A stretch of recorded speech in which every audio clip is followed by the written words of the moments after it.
Bonjour à toutes et à toutes. Alors aujourd'hui, j'ai eu envie de parler d'un sujet qui s'éloigne un peu de la science.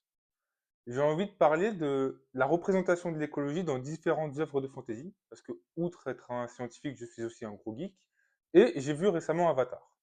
Et étant aussi un joueur de jeux vidéo où on bute des aliens, je suis aussi tombé sur ce genre d'édits. Nothing's over while I'm breathing. I come to Papa.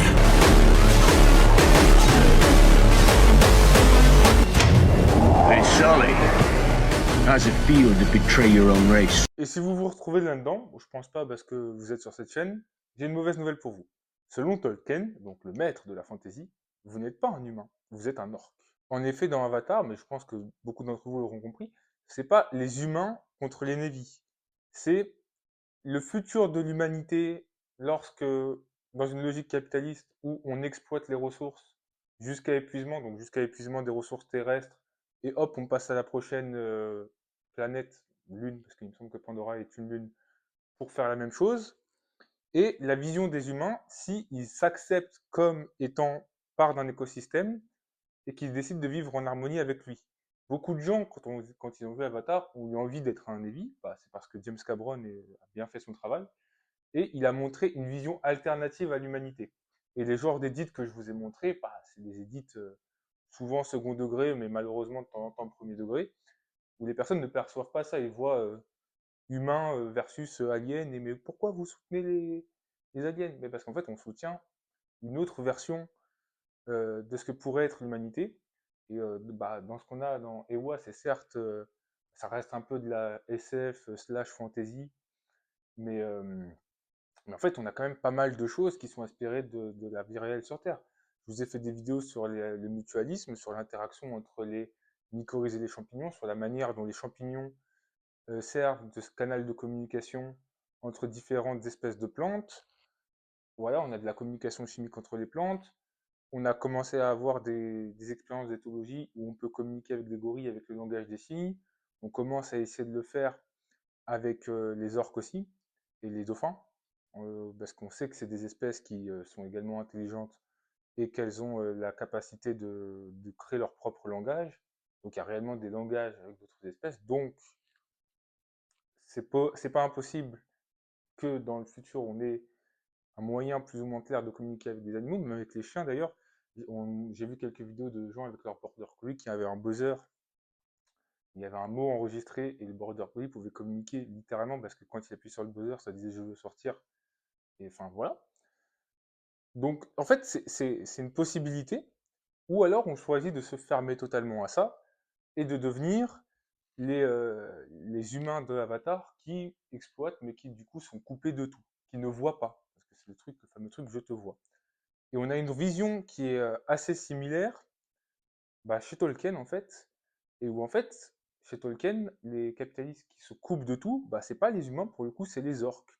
C'est ce qu'on voit à Isengard, où bah, il y a la forêt qui est détruite et les êtres qui sont détruits pour faire des armées d'orques, c'est l'industrie versus la nature, et la scène avec les Tulkum qui décident de se révolter contre les humains et les êtres qui entrent en guerre, c'est la même scène, c'est la même chose. Et quand on regarde, même d'un point de vue esthétique, les, euh, les Navy qui sont très longilignes, qui aiment bien avoir des arcs, qui ont des oreilles pointues, bah, je suis désolé.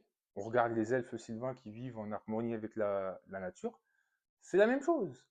Donc en fait, on a cette vision qui est partagée entre Tolkien et entre James Cameron. Et du coup, où je veux en venir avec tout ça, c'est, comme je l'ai dit au début, que la voie de l'homme en harmonie avec la nature, c'est une voie qui est possible. C'est pas une voie antinomique avec ce qu'on est. Au contraire, c'est ce qu'on est. On est comme toutes les autres espèces, un produit de l'évolution, donc une espèce naturelle, donc on fait partie de la biodiversité. Et si moi, mon rôle en tant que scientifique, ça va être d'essayer de rendre matériellement possible cette harmonie, le rôle de l'art, donc comme l'ont fait James Cameron et Tolkien, c'est de montrer ce que ça pourrait être et donc d'instaurer ça dans nos imaginaires et de nous en donner envie. Et j'aime bien, je parlais tout à l'heure de Tolkien qui avait une approche plus traditionnaliste catholique et James Cameron qui avait plus une approche décoloniale. En fait, c'est assez intéressant parce que ça montre que peu importe la version de l'humanité qu'on est, donc peu importe notre culture, qu'on soit de culture plutôt occidentale ou qu'on soit d'une autre culture, c'est en nous de vivre avec la nature. Et on n'est pas forcément obligé de renier notre culture pour le faire. On peut accepter chacun notre culture. Donc on peut, pour revenir à ça, alors qu'on le voit, que ce soit les orques ou les, j'ai oublié comment ça s'appelle, les capitalistes dans Avatar, mais bon, les capitalistes dans Avatar, donc les humains dans Avatar, en fait, on voit qu'ils en ont pas de culture, qu'ils sont, ils sont animés que par l'argent. Et donc, toujours pour en revenir à ces édits-là, c'est eux qui m'ont inspiré pour faire cette vidéo, même si encore une fois, je sais que ces édits-là sont très probablement ironiques, mais je sais aussi que pour traîner dans les cercles de fantasy, certains sont pas ironiques.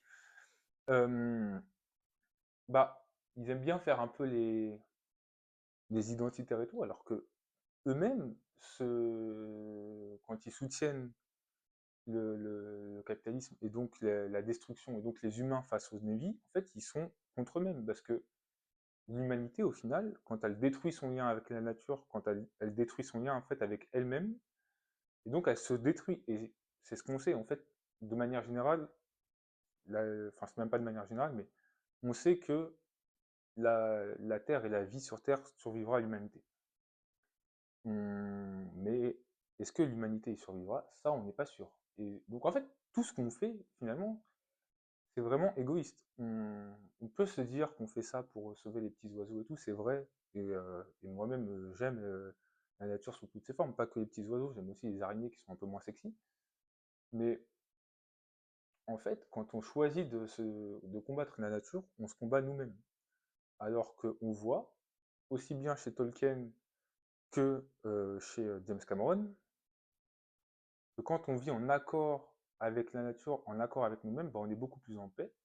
Et bah, c'est pas pour rien qu'aux États-Unis, après Avatar 1, il y a beaucoup de gens qui ont déprimé parce qu'ils vivaient en ville, ils avaient envie d'être des Navy. Mais on peut être des Navy, ou des elfes, ou des hobbits. Il suffit juste de faire les bons choix et de prendre la bonne direction. Et c'est ce que nous disent ce film, et, enfin ces films et ces bouquins.